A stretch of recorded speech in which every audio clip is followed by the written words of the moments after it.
थे कि हाइगेंस के तरंग सिद्धांत में कि जो तरंग होती है उसके चलने के लिए माध्यम की आवश्यकता होती है। और हाइगेंस एक अकेला व्यक्ति था जिसने ईथर माध्यम की कल्पना करी, जो कैसा होता है, भारहीन होता है और किसी भी पदार्थ के लिए, किसी भी प्रकाश को चलने के लिए उचित समझा इसने, किसने, हाइगेंस ने। हालांकि बाद में सब लोगों ने इसको तिरस्कार कर दिया कि भाई ईथर माध्यम की कल्पना करना बेकार है, व्यर्थ है, लेकिन उसने भी तो अपने स्टैंड रखे थे। चल क्या, तो हाइगेंस के नियम तरंग सिद्धांत के अनुसार प्रकाश को चलने के लिए, प्रकाश तरंग के रूप में चलता है, उसके लिए माध्यम की आवश्यकता होती है। और उन्होंने ईथर माध्यम की कल्पना करी। ईथर माध्यम का घनत्व जो होता है बहुत कम होता है तथा प्रत्यास्थता जो होती है वो अधिक होती है। प्रत्यास्थता कितनी होती है? अधिक होती है।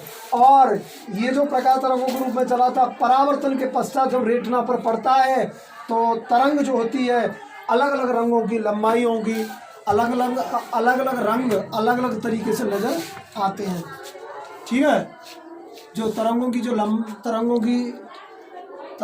लंबाई होती है वो क्या होती है, अलग अलग रंगों की भांति नजर आता है। और यही सिद्धांत तरंग, हाइगेंस का तरंग सिद्धांत कहलाया। दोबारा फिर सुन लीजिए। हाइगेंस के तरंग सिद्धांत के अनुसार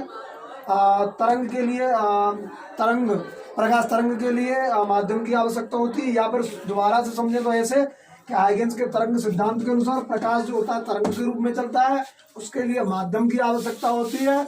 और माध्यम के लिए उन्होंने कौन से माध्यम को चुना था? ईथर माध्यम को चुना था, जो भारहीन होता था।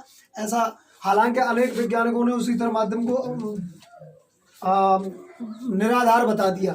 ठीक है, ईथर माध्यम की कल्पना करी जिसका घनत्व कम होता है, प्रत्यास्थता अधिक होती है। और प्रत्यास्थता अधिक होती है तो ये जो प्रकाश तरंग जो थी परावर्तन के बाद में, परावर्तन का मतलब लौटना, जो कोई प्रकाश किरण ऐसे आती है लौट के उसी माध्यम में पहुंच जाती है।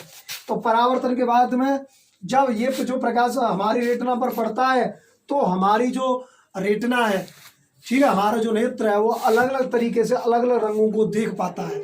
और ये जो रंग देख पा रहे हैं ना, ये हाइगेंस के तरंग सिद्धांत के अनुसार ही हम समझ पा रहे हैं इन चीजों में।